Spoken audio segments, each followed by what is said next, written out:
Welcome to chemistry point. तो class 12th का chapter number 5 coordination compounds, और आज का जो लेक्चर है वो रहेगा 9th।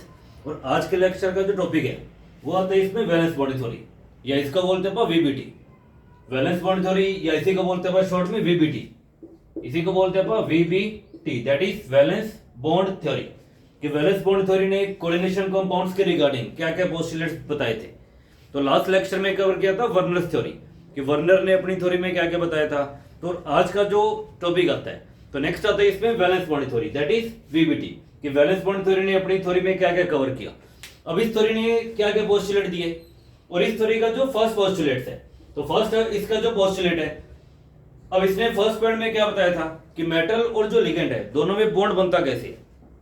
कि मेटल और जो लिगेंड है दोनों में बॉन्ड फॉर्मेशन कैसे होती है। कि जब लिगेंड, क्योंकि लिगेंड के पास क्या होते हैं, लोन पेयर होते हैं, जब लिगेंड अपना लोन पेयर मेटल को क्या करेगा, डोनेट करेगा, डोनेशन से दोनों में क्या बनेगा, बॉन्ड बन जाएगा। ये इस थ्योरी का फर्स्ट पॉइंट है कि the metal ligand bond arise by donation of lone pair of electrons by the ligand to the central metal atom. मतलब जो लिगेंड है वो अपना लोन पेयर मेटल को क्या करेगा, डोनेट करेगा, डोनेशन से दोनों में क्या बनेगा, बॉन्ड बनेगा।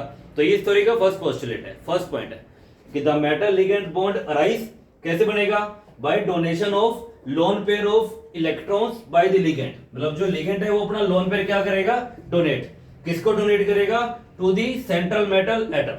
मतलब जो लिगेंड है वो अपना लोन पेयर मेटल को क्या करेगा, डोनेट करेगा, डोनेशन से दोनों में क्या बनेगा, बॉन्ड बनेगा। जैसे मान लो फॉर एग्जांपल, ये मान लो मेटल है और ये अपने मान लिया लिगेंड है, लिगेंड के पास क्या होते हैं, लोन पेयर होते हैं। तो ये लिगेंड लोन पेयर क्या करेगा, डोनेट, और डोनेशन से दोनों में क्या बनेगा, बॉन्ड बनेगा। तो ये इस थ्योरी का फर्स्ट पॉइंट है कि मेटल लिगेंड में बॉन्ड बनता कैसे है, कि जब लिगेंड अपना लोन पेयर मेटल को क्या करेगा, डोनेट, डोनेशन से दोनों में क्या बनेगा, बॉन्ड बनेगा। सेकंड पॉइंट, अब लिगेंड लोन पेयर डोनेट कब कर पाएगा, ये वाला जो लिगेंड है ये लोन पेयर डोनेट कब कर पाएगा, जब लिगेंड के पास लोन पेयर होगा। और ये पहले भी पढ़ा था, इवन लिगेंड की डेफिनेशन भी क्या होती है, यही होती है। इसने भी क्या सेकंड पॉइंट में रिपीट किया था कि लिगेंड के पास लोन पेयर होना चाहिए। तो फर्स्ट में तो ये बोल दिया कि लिगेंड अपना लोन पेयर मेटल को क्या करेगा, डोनेट करेगा, डोनेशन से दोनों में क्या बनेगा, बॉन्ड बनेगा। अब बात आती है लिगेंड लोन पेयर डोनेट कब कर पाएगा, लिगेंड डोनेट कब कर पाएगा लोन पेयर, जब लिगेंड के पास लोन पेयर होगा। तो लिगेंड के पास लोन पेयर होना चाहिए according to VBT, according to valence bond theory, कि लिगेंड के पास लोन पेयर होना चाहिए। ये सेकंड पॉइंट है कि each ligand must contain a loan pair of electron.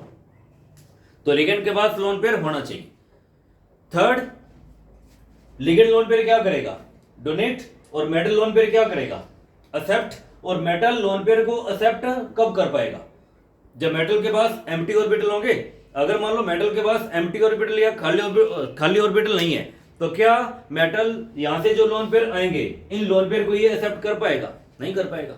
तो मेटल के पास एम्प्टी ऑर्बिटल होने चाहिए, अगर एम्प्टी ऑर्बिटल है तभी तो वो लोन पेयर क्या कर पाएगा, एक्सेप्ट कर पाएगा। तो ये थर्ड पॉइंट है कि to accommodate this lone pair of electrons, मतलब जो लोन पेयर आएंगे, अकोमोडेट मतलब उनको रखने के लिए, central metal atom must possess suitable number of vacant orbitals. तो मेटल के पास वैकेंट ऑर्बिटल्स होने चाहिए। उसके बाद क्या होता है कि मेटल के जो वैकेंट ऑर्बिटल्स हैं ये फिर पार्टिसिपेट करते हैं हाइब्रिडाइजेशन में, और वहां से फिर क्या बनाते होते हैं, हाइब्रिड ऑर्बिटल्स। मेटल के जो वैकेंट ऑर्बिटल्स हैं ये फिर पार्टिसिपेट करते हैं हाइब्रिडाइजेशन में, और वहां से फिर क्या बनाते होते हैं, हाइब्रिड ऑर्बिटल। मतलब वैलेंस बॉन्ड थ्योरी ने हाइब्रिडाइजेशन को एक्सप्लेन किया था। इससे लास्ट लेक्चर में पढ़ा था वर्नर्स थ्योरी, वर्नर ने हाइब्रिडाइजेशन के बारे में कुछ भी एक्सप्लेन नहीं किया था। मतलब उसने, इस थ्योरी ने वर्नर की लिमिटेशन को क्या कर दिया, रिमूव कर दिया, क्योंकि इसने हाइब्रिडाइजेशन को एक्सप्लेन किया था। इसके बाद जो फोर्थ पॉइंट है, उसके बाद क्या होता है कि ओवरलैपिंग होती है किस किस के बीच में, जो मेटल का हाइब्रिड ऑर्बिटल बनेगा और जो लिगेंड मॉलिक्यूल है ये दोनों आपस में क्या करते हैं, ओवरलैपिंग। ये फोर्थ पॉइंट है। ये हुआ क्लियर, इसके 4 पॉइंट्स। इसके बाद क्या होती है, ओवरलैपिंग होती है between hybrid orbital of central metal atom and ligand molecules. मतलब मेटल का जो हाइब्रिड ऑर्बिटल है और जो लिगेंड मॉलिक्यूल्स है उनमें क्या होती है, ओवरलैपिंग। ये फोर्थ पॉइंट है। तो एक बार मैं इसको रिपीट कर देता हूं कि वैलेंस बॉन्ड थ्योरी ने क्या क्या बताया था। अभी पोस्टुलेट इसके और भी हैं। तो ये फर्स्ट में क्या बताया था कि मेटल लिगेंड में बॉन्ड बनता कैसे है, जब लिगेंड अपना लोन पेयर मेटल को क्या करेगा, डोनेट करेगा, डोनेशन से दोनों में क्या बनेगा, बॉन्ड। अब लिगेंड लोन पेयर डोनेट कब कर पाएगा? जब लिगेंड के पास लोन पेयर होगा, तो लिगेंड के पास लोन पेयर होना चाहिए, तभी वो क्या करेगा? डोनेट कर पाएगा। अब मेटल उन लोन पेयर को एक्सेप्ट कब कर पाएगा?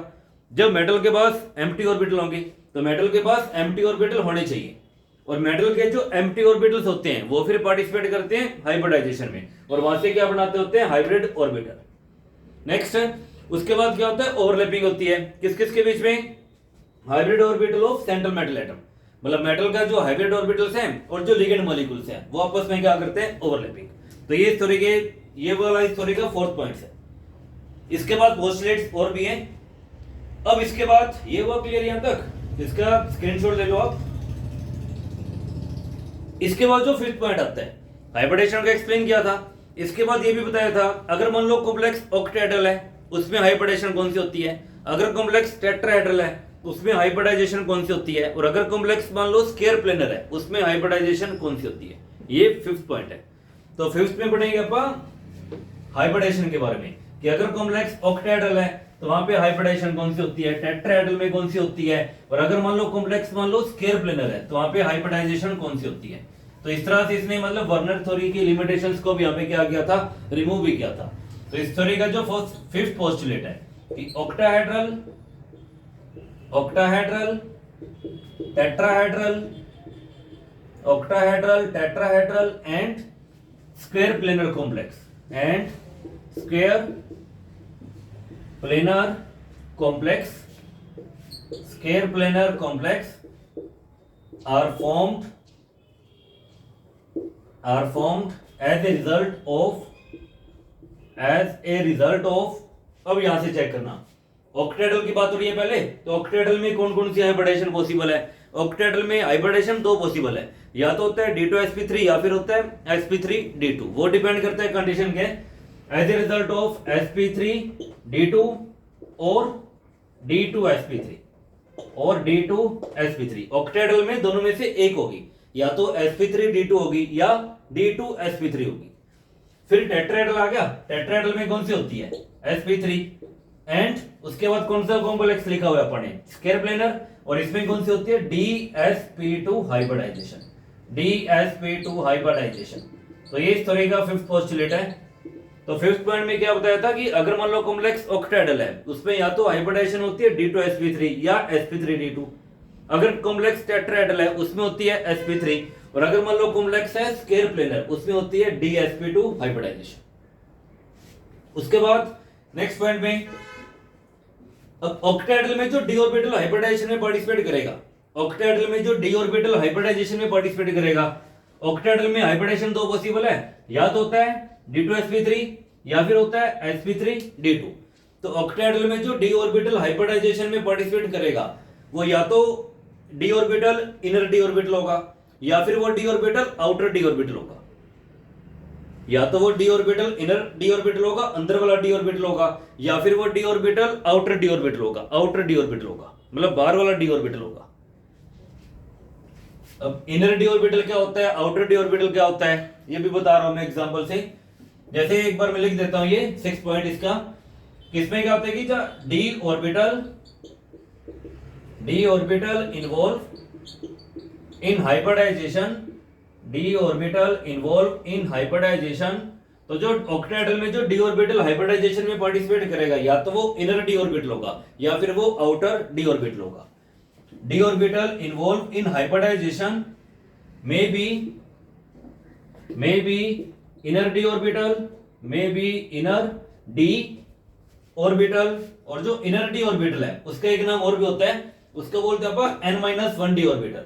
may be inner d orbital, that is n-1d orbital, या तो बोल दो इनर d ऑर्बिटल, या फिर अपन इसको बोलते हैं n-1d ऑर्बिटल, और आउटर d ऑर्बिटल, और आउटर d ऑर्बिटल।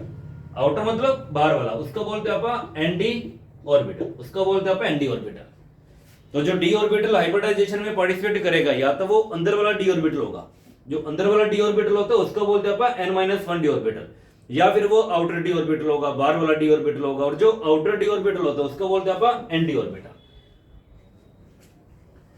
अब इनर d ऑर्बिटल का मीनिंग क्या होता है, आउटर d ऑर्बिटल का मीनिंग क्या होता है?